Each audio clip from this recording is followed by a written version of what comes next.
Friends, ये जो आप लोग मेरी पिटूनिया की हैंगिंग बास्केट देख रहे हैं, इनमें कितने अच्छे से फ्लावरिंग भी हो रही है और ये मेरी बास्केट काफ़ी हाइट यानी कि ऊंचाई पर टंगी हुई है, लेकिन फिर भी इनके गिरने का या टूटने का मुझे कोई खतरा नहीं है। तो आज की वीडियो का जो टॉपिक है वो यही है कि हैंगिंग बास्केट को किस तरह से तैयार किया जाए। तो फ्रेंड्स, हैंगिंग बास्केट को लाइट वेट यानी कि हल्का इसलिए बनाना जरूरी होता है क्योंकि बास्केट हमारी हाइट पर हैंग होती है, तो बास्केट हमारी टूटे ना, गिरे ना, इस बात का ध्यान रखते हुए इनकी जो मिट्टी है वो हमें हल्की बनानी पड़ती है। लेकिन कुछ लोग बहुत सारी चीज़ें बता देते हैं बास्केट की मिट्टी को लेकर के कि कोकोपीट मिलाइए या ये चीज़ मिलाइए, लेकिन आज की इस वीडियो में मैं आप लोगों के साथ दो तरीके बिल्कुल फ्री के ऐसे शेयर करने वाली हूँ जिससे आप लोगों की जो हैंगिंग बास्केट है वो लाइट वेट रहेगी और आप जो भी पौधा उसमें लगाएंगे वो ग्रोथ भी अच्छे से करेगा। तो चलिए वीडियो को शुरू करते हैं और देखते हैं कि किस तरह से इनके लिए हमें मिट्टी बनानी है। तो चलिए बास्केट के लिए जो हम मिट्टी तैयार करेंगे उसका पहले मेजरमेंट समझ लेते हैं कि कौन सी चीज़ कितनी हमें रखनी है। तो देखिए यहाँ पर 40% ले रहे हैं हम गार्डन सोइल। ये मेरे पुराने गमलों की निकली हुई मिट्टी है तो इसलिए इसमें आपको राइसस नज़र आ रहा होगा। आपको नॉर्मल गार्डन सोइल लेनी है, उसमें रिवर सैंड वगैरह नहीं मिलानी है क्योंकि बास्केट को हमें लाइट वेट रखना है और रिवर सैंड काफ़ी हैवी हो जाती है। और 40% यहाँ पर ले रहे हैं हम गोबर की खाद। गोबर की खाद की जगह आपके पास अगर वर्मी कंपोस्ट हो या जो भी कंपोस्ट हो, यानी कि दोनों चीज़ों को बराबर बराबर हमें लेना है। तीसरी चीज़ जो हम लोग यहाँ पर ले रहे हैं, देखिए ये है राइस हस्क यानी कि चावल का छिलका। इसको डालने से हमारी जो मिट्टी है बहुत ही लाइट वेट और वेल ड्रेन बन करके तैयार होगी। तो 20% यहाँ पर rice husk, 40% garden soil, 40% compost यहाँ पर हमने ली है। और देखिए कुछ लोग मेरे से पूछ रहे थे कि ये राइस हस्क क्या होता है, कहाँ से मिलेगा। तो देखिए ये चावल का छिलका होता है, जहाँ पर चावल निकलते हैं उसको सेलर बोलते हैं, वहाँ से आपको 5 रुपीज़ केजी आसानी से मिल जाएगा। तो देखिए ये जो राइस हस्क है इसकी जगह कुछ लोग कोकोपीट का भी यूज करते हैं, लेकिन आप अगर मेरे से पूछोगे तो मैं आपको कोकोपीट की सलाह बिल्कुल भी नहीं दूंगी। उसके दो रीजन है। देखिए कोकोपीट जो होती है एक तो बहुत ज़्यादा कॉस्टली आती है, दूसरा सबसे बड़ा रीजन एक ये होता है कि विंटर में कई दिन तक सनलाइट नहीं निकलती है। कई बार तो ऐसा हो जाता है कि 8-8 दिन तक भी पौधों में पानी डालने की ज़रूरत नहीं पड़ती है। तो कोकोपीट जो होती है, कोकोपीट मॉइस्चर को बहुत ज़्यादा होल्ड करके रखती है। तो ऐसे में अगर पौधों में एक्स्ट्रा पानी रह गया, मॉइस्चर ज़्यादा हो जाता है तो पौधा बहुत जल्दी रूट रोट हो जाता है, तो पौधा बहुत जल्दी हमारा ख़राब हो जाता है। तो इसलिए आप लोग कोकोपीट को यूज मत कीजिए। कोकोपीट को केवल लाइट वेट बनाने के लिए तो हम लोग यूज करते हैं, तो उसकी जगह हमने देखिए राइस हस्क को यूज कर लिया है।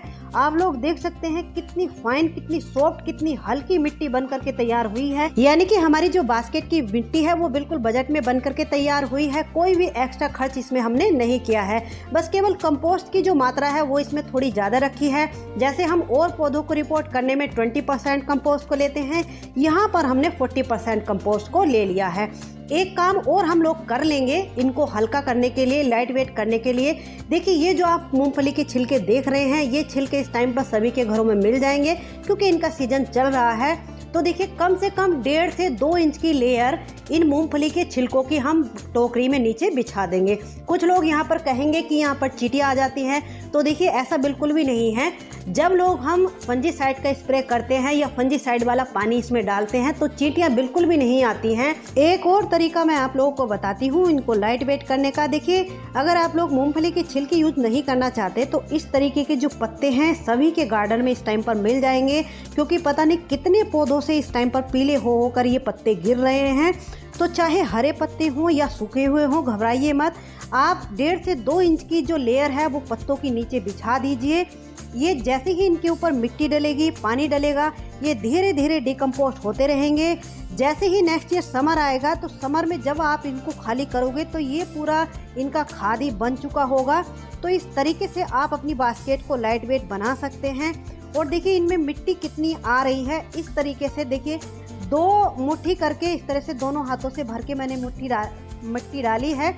बस इतनी मिट्टी इसमें आई है तो आप लोग अंदाजा लगा सकते हैं कि ये भारी कहाँ हो जाएंगी, बहुत लाइट वेट रहेंगी। तो देखिए ये कुछ डेंथस की सैपलिंग्स हैं, इनको मैं रिपोर्ट कर रही हूँ। तो देखिए इनको इस तरीके से हल्के हाथों से आप राउंड करोगे जब इस तरीके से, तो ये बहुत आसानी से देखिए निकल जाती हैं।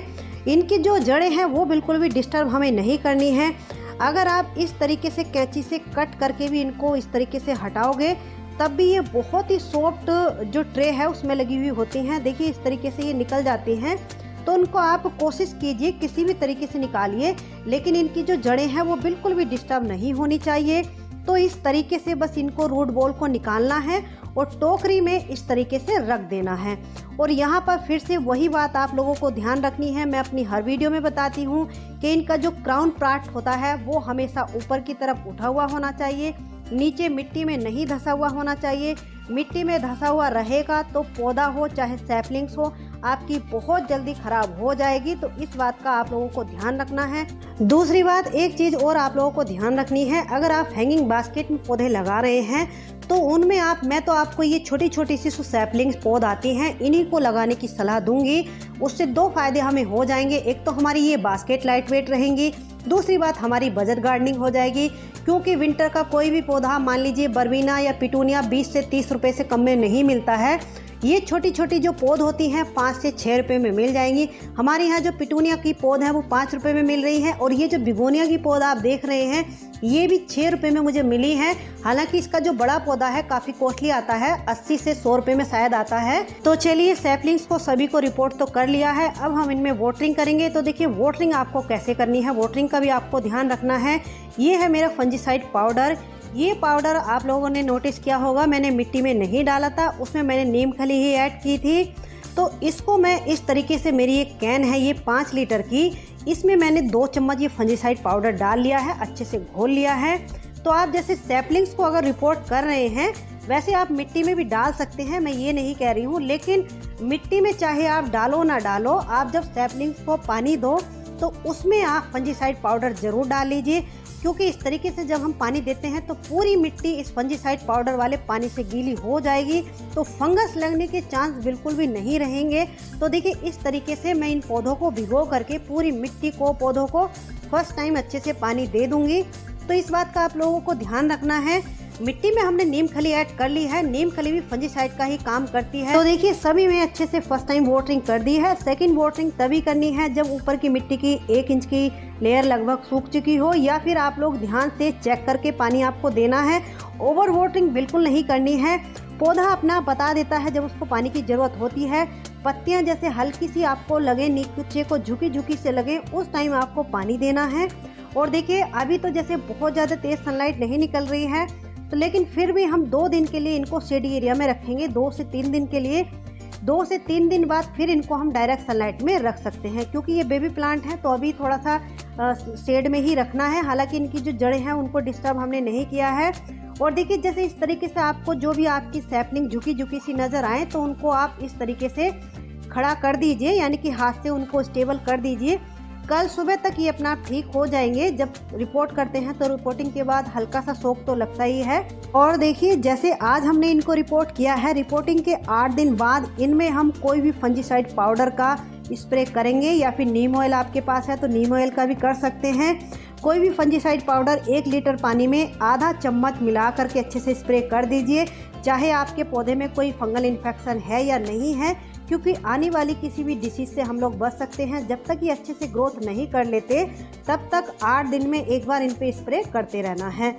और दूसरी बात, अभी तो जैसे इनको रिपोर्ट किया है तो अभी तो 15 दिन तक कोई भी फर्टिलाइज़र हमें इनको नहीं देना है। 15 दिन बाद इनको मस्टर्ड केक का लिक्विड फर्टिलाइज़र देना शुरू करेंगे। वो कैसे देना है मैं किसी वीडियो में आपके साथ ज़रूर शेयर करूँगी। तो चलिए फ्रेंड्स, कैसी लगी आज की ये वीडियो? अच्छी लगी हो तो लाइक से कमेंट कीजिए, और अगर आप मेरे चैनल पे न्यू हैं तो प्लीज़ मेरे चैनल को सब्सक्राइब भी कर लीजिए। मिलते हैं किसी नेक्स्ट वीडियो में नेक्स्ट टॉपिक के साथ, तब तक के लिए बाय, हैप्पी गार्डनिंग।